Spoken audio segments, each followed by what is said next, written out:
Hello and welcome to the House of Vizsla, where we talk anything and everything Star Wars. Today, Mandalorian, Season 2, Episode 8. Recap and review. Welcome to This Is the Way, where we help prepare you for the Mandalorian and Grogu movie coming in May 22nd, 2026. How are you doing today? Oh, I'm doing pretty well. It's A little tired for some reason, even though I've gotten more sleep this weekend compared to some of the other weekends this year. Yeah, it's weird. We are recording on a different. We tried to record on a either Friday or Saturday. Stuff's just been busy. Plans have been hauled, and we finally have gotten around to recording. So I don't know how long this is gonna last. I'm low on energy. Tomorrow's a Monday. To be fair, tomorrow's also in like 18 minutes, technically. Yeah, but I think it's time for trailer. So, let me get this set up.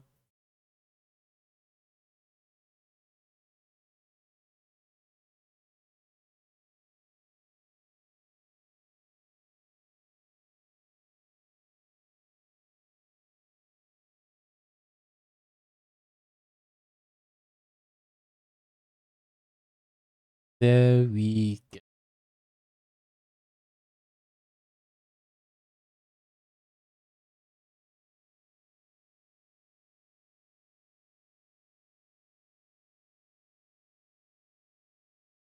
Let me know if you can hear this.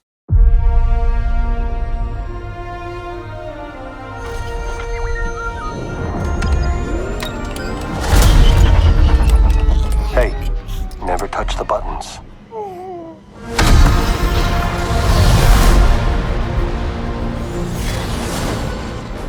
I can use some information. Whoa, for this price, I'll tell you whatever you want. I'm looking for a hut. Close for the night. Thank you. Gangsters, war criminals. Long live the Empire. We'll take out every bad guy in your deck of cards.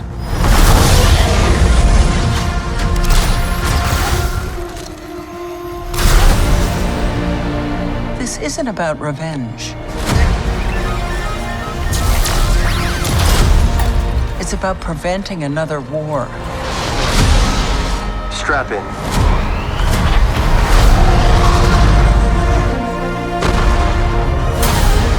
You will suffer. And then it will be his turn. Before going into harm's way, check your armor. The kid will live centuries beyond me.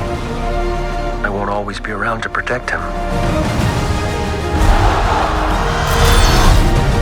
Are you scared? You should be.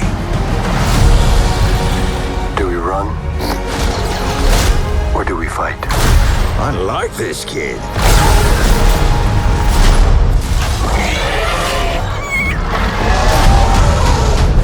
What are you waiting for?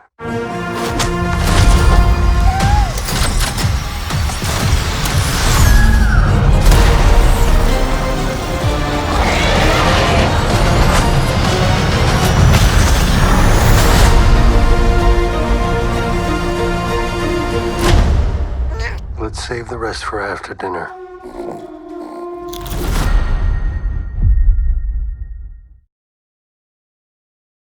Okay. What were your initial thoughts on that? That is a much better trailer than what they showed during the Super Bowl. So yeah, definitely enjoyed that one. Garzabarelios, Stinky from Clone Wars, movie. So that is a lot in this trailer, and it actually I feel like makes it worth it. Yes, I think if this was in a commercial spot in the Super Bowl, I don't think people would like it. Because most of the time, the commercial breaks is where you're getting up, doing stuff. You're half paying attention to the commercial, or you're skipping through it. So you would have had to do some big thing where it's like announcers talking, and now to the Star Wars Mandalorian and Grogu trailer, or something like that. That's a bigger spot than just a trail, than just a ad in Super Bowl game. To be fair, though, they would also have to have paid insanely more than what they already did to make that one small spot. So I think it was great that it came out 5 days ago, which was the 17th, which the 8th was the Super Bowl. So a week and 2 days. Then it was released. So, and based off of just 130K likes and over 10 million views. Just on YouTube alone. Not really a good ratio. But that doesn't include any of the other socials, other platforms of video sharing. So, to be fair, though, I feel like YouTube is probably the most common. Yes. At least here in America. Yeah.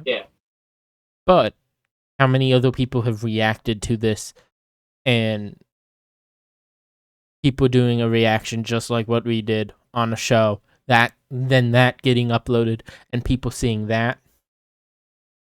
So there's some give or take on statistics, but this could make money for Lucasfilm.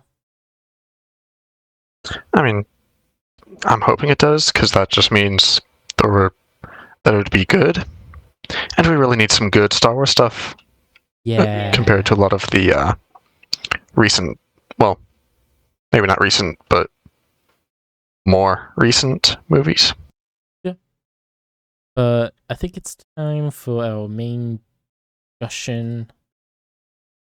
I need to get these buttons. Obi-Wan once thought as you do. Alright, so Mandalorian Season 2, Episode 8, also known as Chapter 16, The Rescue.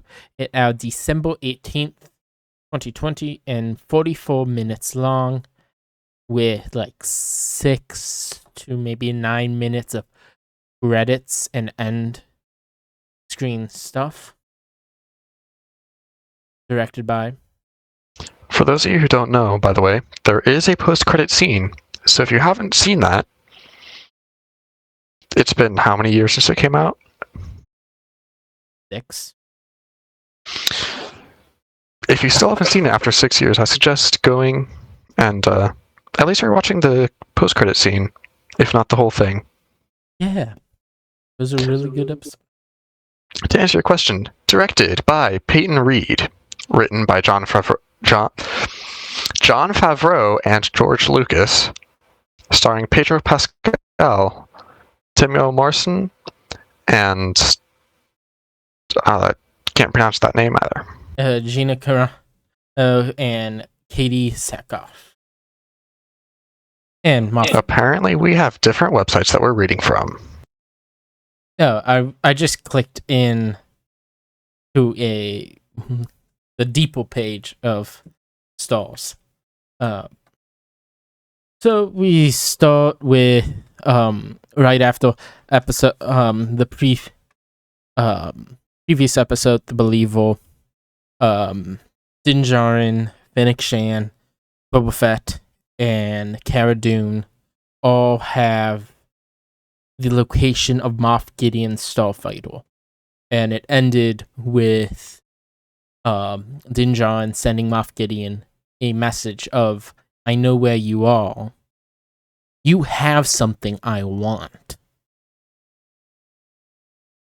And this episode, we start with the Slave One attacking a Imperial shuttle that Dr. Pershing, the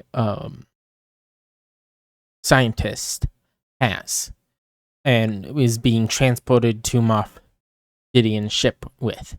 And they hijack it, take it, and Boba Fett and Din Djarin go meet up with Bo-Katan to say, hey, we know where Moff Gideon is. And Bo-Katan's looking for the Darksaber. And it's like, yes, there is some fighting between Boba Fett and Bo-Katan, because Boba Fett is one of a million identical people. Probably over that by the time the Clone Wars ended, but yeah. So his face has been everywhere, and voice somewhat. yeah, and like the quote she says to him, that I forget what it is now, but she mentions like seeing his face a million times. Yeah. And so they aboard the Imperial shuttle.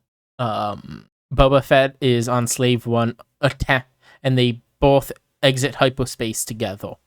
And they send out to the Moff Gideon's light cruiser saying, hey, mayday, mayday, we are under attack. Need emergency landing. And also, I don't know if it's my computer's frame rate or something, but to me it looked like the instant that Boba Fett dropped out of hyperspace, he started firing without even taking any time to line up, am I actually looking at them, or am I going to hit them, or anything like that. Yeah, but he's also Boba Fett. And they get aboard the shuttle. Din Djarin stays on the ship, where Bo-Katan, Fennec Shan, Cara Dune, and Huska Reeves goes to the bridge. Looking. And I have one more thing too. When the TIE fighters are being launched, it looks like they had the narrowest of margins to be able to clear the two prongs in the front, which kind of reminded me almost of how I think it's F-18s on U.S. aircraft carriers. The pilots have to take their hands off the controls because of how their launch is. They will stall if they try to correct anything. Yeah.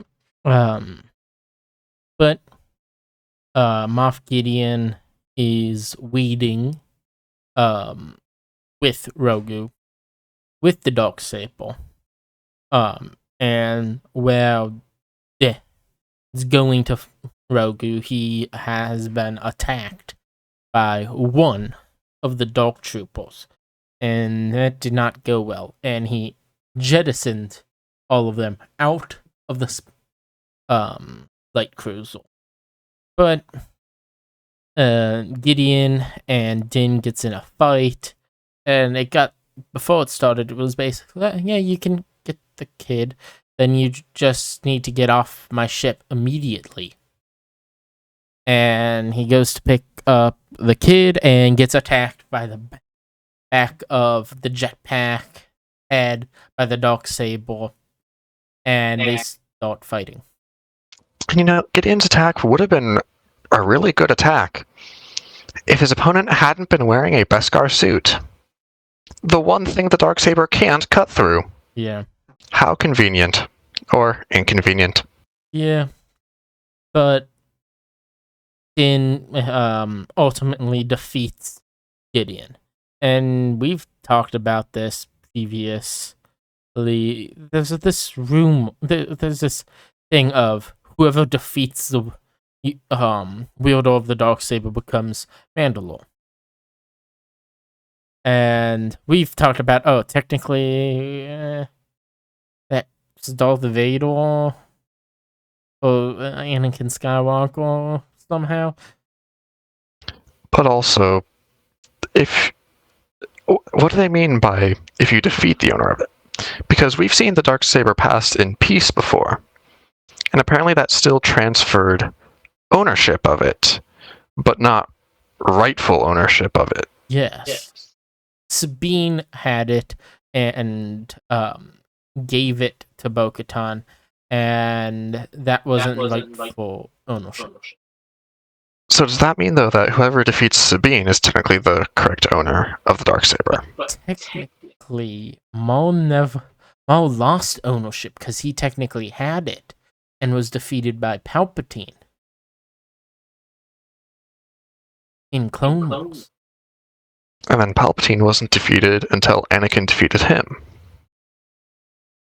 But then Anakin was defeated by Palpatine.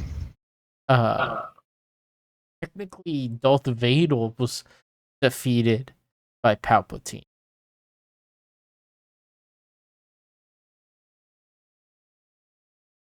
So then, if Vader was defeated by Palpatine, but Anakin defeated Palpatine, then where does it pass to once Anakin dies?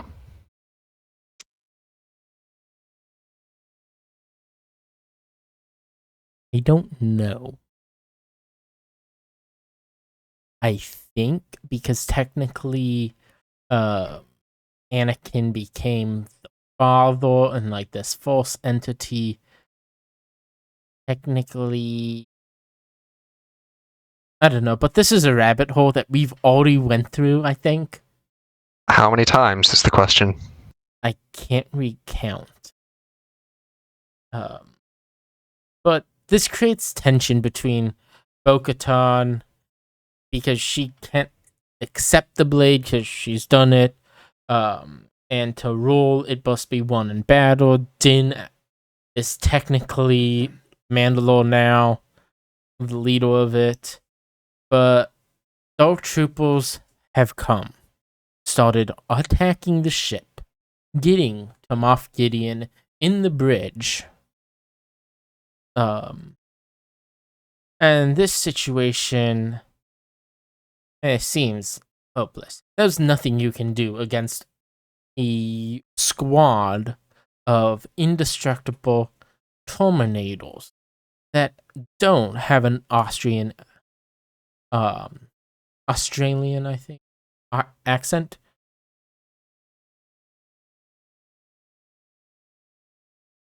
James Cameron Terminator. I was just going to ask that a reference to the Terminator movies. Yes. Which I've never seen, by the way. Yeah, that's a good movie. Terminator 2, the best. But then a single X-Wing arrives. And a single X-Wing, what could this be? Why just one X-Wing? And we see a hooded figure walking. Then a lightsaber show. And it is green. And walks through. And initially, first time watching these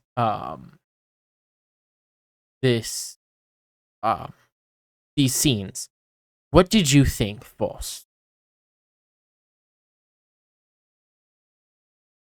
Of who potentially this hooded figure with a green blade would be? Well, at first, I thought it was going to be Luke Skywalker, because to be honest, I didn't really keep track of the blade colors of different Jedi. The ones who were known to survive Order 66, the ones who weren't. Aside from like 5 or so certain people, I don't really know is that person's blade color green, blue, yellow, some other random color? I thought it was Ezra originally, because I'm like, maybe he happened to figure out a way to come back. Something we don't know. And it would have made a good tie-in, but also we know Filoni, he likes his tie-ins to other things, hence Ahsoka in Mandalorian. Yeah, and that's one of the reasons why I was kind of doubtful that it was going to be Luke, even though he's the only person that I could remember that had a green braid. Yep, blade. Nothing to this point had really connected all that much to the main characters of the Skywalker saga. Yeah.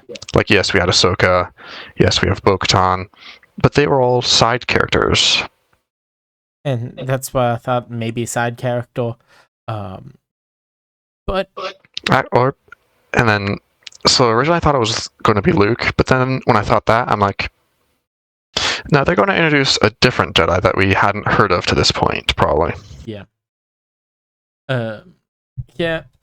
And then the Jedi reveals himself as Luke Skywalker. And Luke has answered the call of Grogu through the Force. And Luke offers to train Grogu. Din struggles to let Grogu choose his path. It was an emotional moment. Din removes his helmet so Grogu could see his face for the first time. Then Grogu touches his Mando's face, saying goodbye. Grogu leaves with Luke and R2-D2 as Din Djarin watches this. And now we've got great place for the Armorer to say, "You're a Mandalorian no more." But that doesn't happen here. No. But I think it makes a great point of yeah.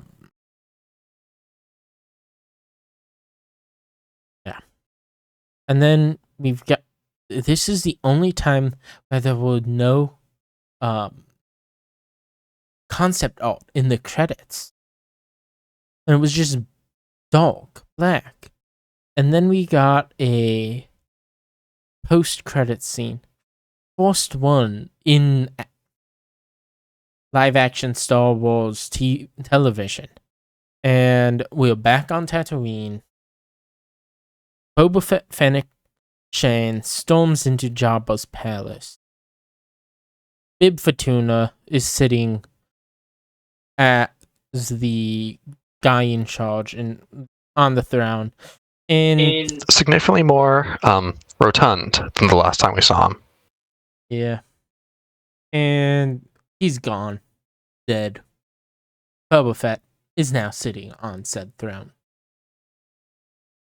But that part of the story is for another episode, another video that one of us may or may not want to do.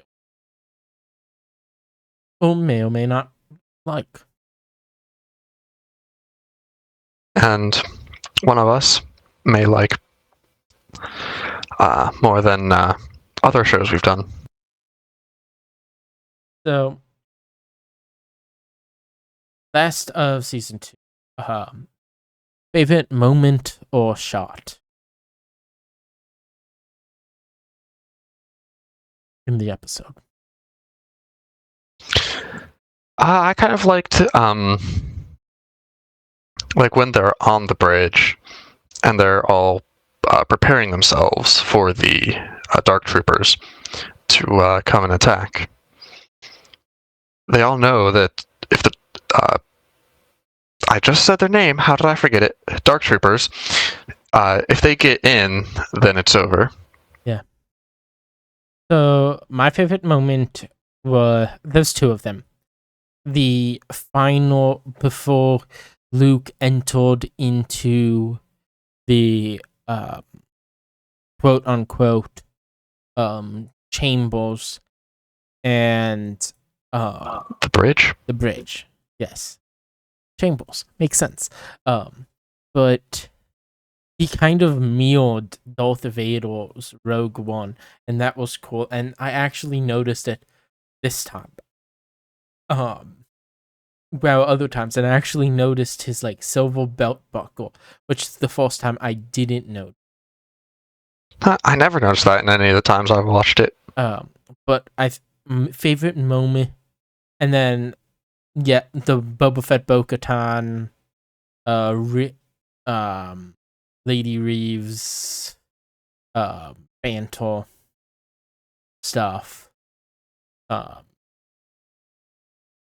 But Din showing his face, removing his helmet, for Grogu to see. That was a sad moment. Because you also had like the Force theme playing too. Yeah. And we were discussing just before we started recording.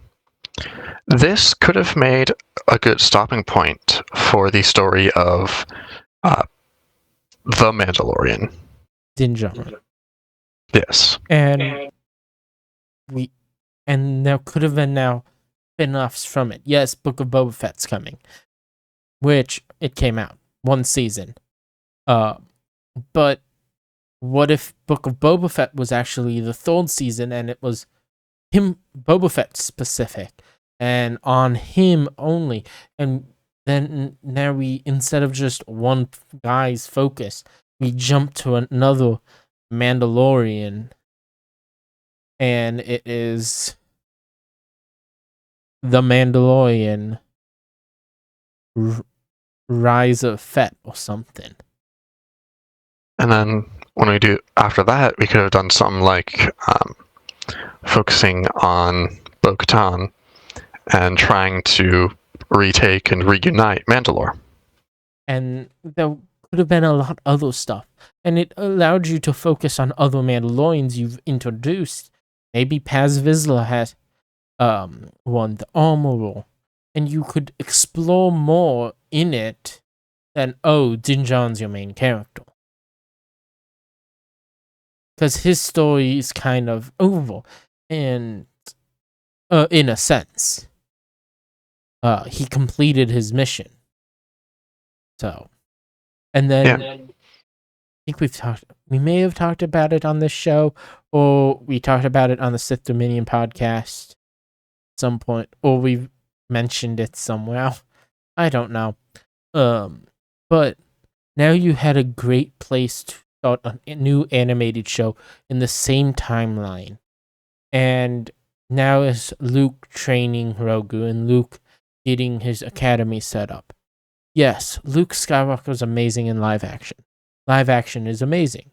But animation looks better and really cool to do. Yes, I would take animating someone over de-aging someone any day. Yes. Because the de-aging that we've had in Star Wars, looking at you, Ahsoka, I think, or no, not Ahsoka. Obi-Wan. Yeah, Obi-Wan. Mandalorian. And then Book of Boba Fett was... Yeah, it wasn't Ahsoka, I think. But yeah. Ahsoka had a bit. No. Sort of. The de-aging of certain characters. Yeah. Who make an appearance. But I'm sure Lucasfilm and Disney and whatnot had their reasons that they chose to do what they did instead of taking the path that we said. And that's... We're not executives. We're just a couple of guys who like Star Wars and started a podcast on that. Yeah, that'll be next episode issue. We will talk about it to an extent. Yeah.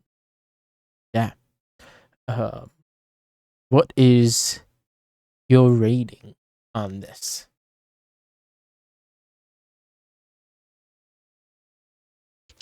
I feel like I've given most of these episodes 8.5. So I'll give this one an 8.5 as well. Because, yes, it's good. Yes, it's a season finale and does wrap up the story nicely. I felt there are ways that it could have been better. Could have retained a little more of my attention. Yeah. Will also give it an 8.5. I was definitely like, I watched half part of it, stopped, did some stuff, finished it up because I'm like, I can't stop it in the middle of the action because it was better as a fluid motion thing. But there were moments where I was like checking to see how much longer did I have, which isn't a bad thing. But when it becomes what you're doing, it's not the best. So. Yeah, I feel like we just talked about that with someone else. I don't know if it was me talking with that or if it was us on like the Sith Dominion or not. Yeah. But if you haven't checked out the Sith Dominion podcast, check them out. They're a great podcast. They live stream 9 p.m. Eastern time on Tuesdays. So basically right after this releases, you've got more Star Wars the next day if you want to. So, link in the description.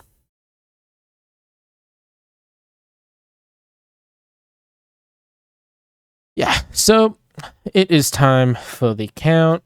I did not really want to do a lot of math, and I just noticed that I counted wrong. Here is 8.5 Mando heads. So yeah. There it is. I think it is time for Will of the Force. You sent me a short, which you don't even, I think, remember what it was about. No, I remember what it's about. I just don't remember like what he said in it, or how long ago it was that I found that and forgot to send it. So that will be our Will of the Force topic thing because it looks cool and why not? So let me set up another screen share.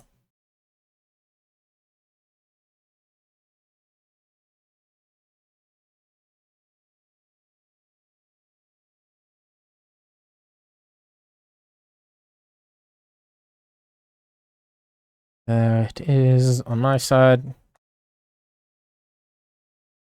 Oh, can you hear this? Alright. So, Sam Whitmore. Palpatine wouldn't be like, I need to find someone who does cool flips. You're like, well, what about smart stuff? Nah, just the flips, basically. He'd have to find a guy who could do everything really, really well and train him. Sam Witwer finally answers the 25-year-old question. Why does Darth Maul barely speak in The Phantom Menace and then never shut up in the Clone Wars? So before I recorded anything, me and Dave were having these multi-hour conversations about who Darth Maul is or who he should be. What would it be like? Because there was a perception that he was this strong, silent type, like he was this hitman who never said anything, and every now and then he'd say, "Yes, my master," and that's it.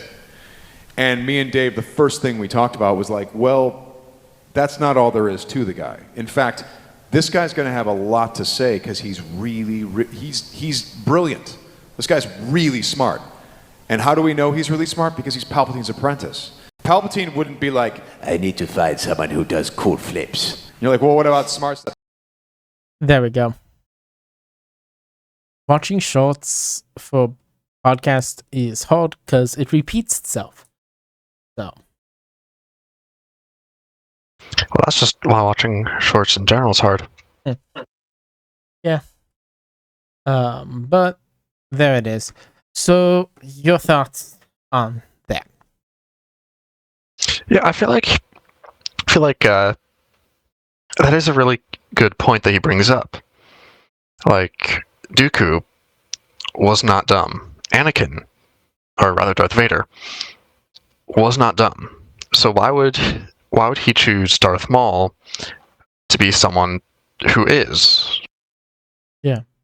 And General Grievous was never an apprentice.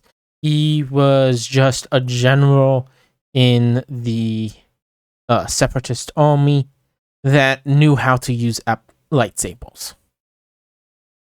Trained in your Jedi arts by Count Dooku. Not Palpatine, Dooku. Yeah. And so, yeah, it's okay. As the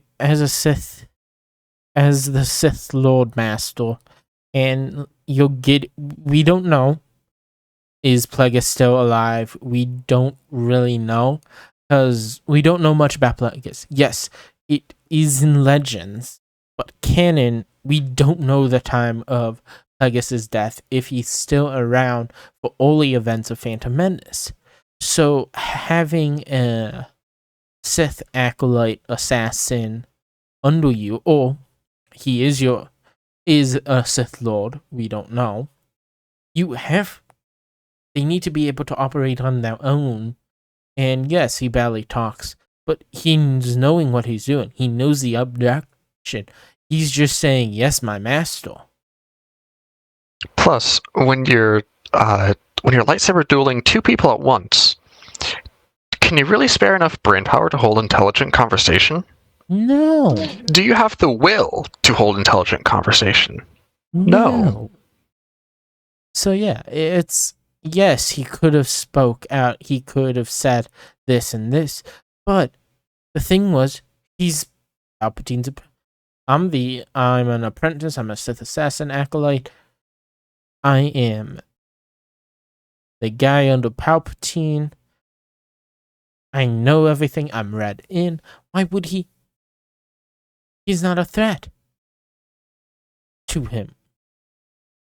Until Palpatine attacked him and killed Savage, or Press, his brother. And that's when Maul was like, "Oh, he's not with me. He doesn't care. I'm just a fly on the wall. I'm gonna make some damage." And he tried to get Obi-Wan and Anakin to come to Mandalore instead of Ahsoka. But Sidious had another plan. He probably sensed or thought steps ahead, but had a feeling Maul would try to throw off his plans and kidnapped himself to draw Obi-Wan and Anakin to rescue him. Yeah, because throughout the Clone Wars and the brief period afterwards, Palpatine was always 3 steps ahead of everyone else. Yeah. He knew what was coming. He played chess against himself. And somehow won without losing. Yeah. So there was a lot of stakes. He was a puppet master. Knew what to say and knew what to do. He blockaded his own planet. Which also, it's the Republic capital. How do you get an entire fleet of separatist ships into Coruscant without being noticed? As well as he blockaded Naboo as the senator of it. Corruption? The Republic? No. The Galactic Empire. Probably even less. Yeah. Right? Right.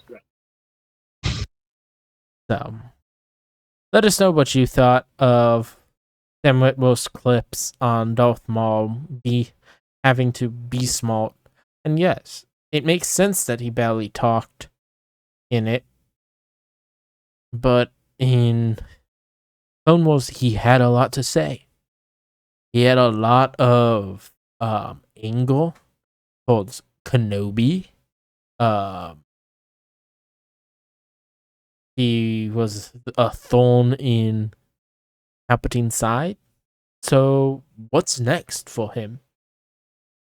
Fighting against Palpatine and Vader and the Inquisitors and what other in Maul Shadow Lord. So with that I was said, going to say that was the perfect time for us to find the clip, because Maul Shadow Lord is coming out. Yeah. So with that said, make sure to like and subscribe here on YouTube if you're listening on an audio feed. Rate us. Also check out our website www.houseofvizsla.com. Link is in the description. That's where you can find links to our audio feeds, to everything else, and to our Discord server, which where you can talk and get into more details with us about Mandalorian, Maul Shadow Lord, random Star Wars stuff, or random naughty things, because, hey, we are talking. And speaking of that, I just remembered something. If you pay attention to our intro, then one of the concept arts appeared to be someone of... Oh, what's his name? Species.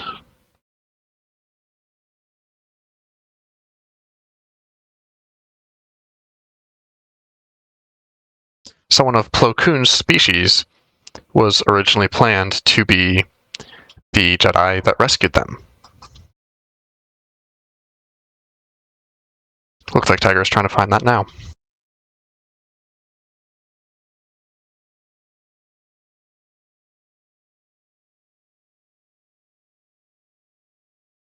Yes, it is.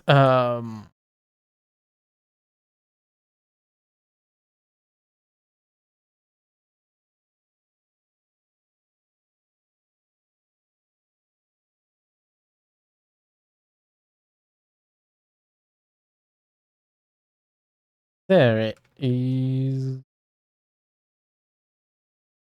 Yes, it actually was what they did. They wanted to keep Luke a secret.